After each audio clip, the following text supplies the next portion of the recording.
स्वागत है आपका मीडिया वेपन चैनल पर। आज हम आपको किला दिखाएंगे, तारागढ़ किला, जो कि अजमेर में पड़ता है, अजमेर राजस्थान में है। ये ज़मीन से तकरीबन 1300-1400 फुट की ऊंचाई पर है। ये किला पर्वत श्रेणी में आता है।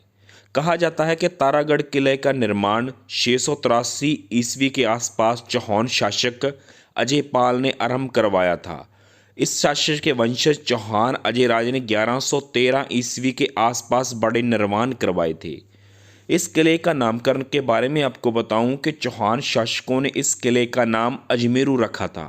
ये नाम पृथ्वीराज चौहान के शासनकाल तक चलता रहा। चौहान शासकों ने शिलालेखों में अजमेरू ही लिखा है। फिर पृथ्वीराज चौहान ने अपनी रानी ताराबाई के नाम पर इस किले का नाम तारागढ़ रख दिया था। 17वीं शताब्दी में यह किला मुगलों के अधीन भी था। शाहजहां के सेनापति बीठल दास गौंड ने इस किले में कई सुधार किए थे, जिस वजह से इस किले को गढ़ बेठली भी कहा जाता है।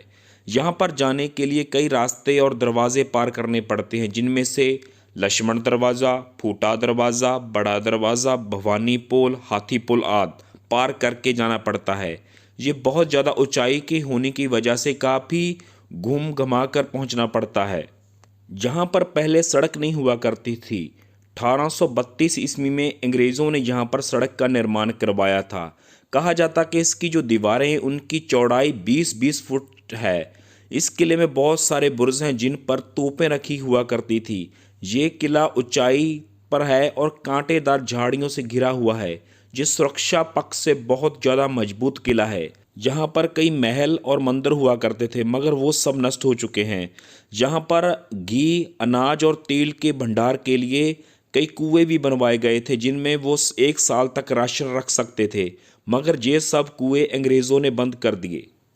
कहा जाता है कि बगदाद के खलीफा हाशम के अधीन सिंध पर शासन कर रहे अब्दुल रहमान ने 724 से 26 के तकरीबन दरमियान अजमेर पर हमला किया था। ये हमला बहुत भयंकर था।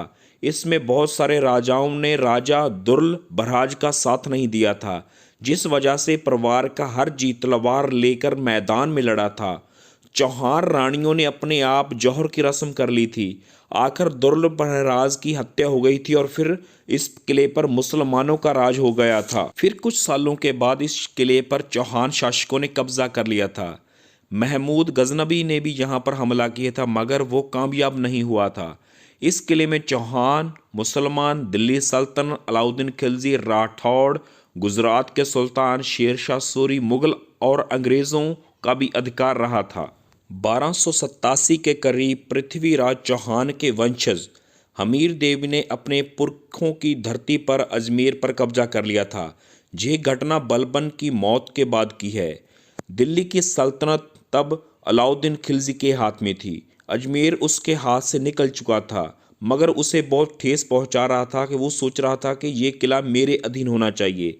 मगर बाद में अलाउद्दीन खिलजी ने 1301 ईस्वी को में हमीर देव को हराकर रणथंबोर और अजमेर पर कब्जा कर लिया था। इसके बाद इस किले पर शेर शाह सूरी का कब्जा रहा था। शेर शाह सूरी भारत का महान बादशाह था, जिसने जीटी रोड वगैरह बहुत और आला निर्माण करवाए थे।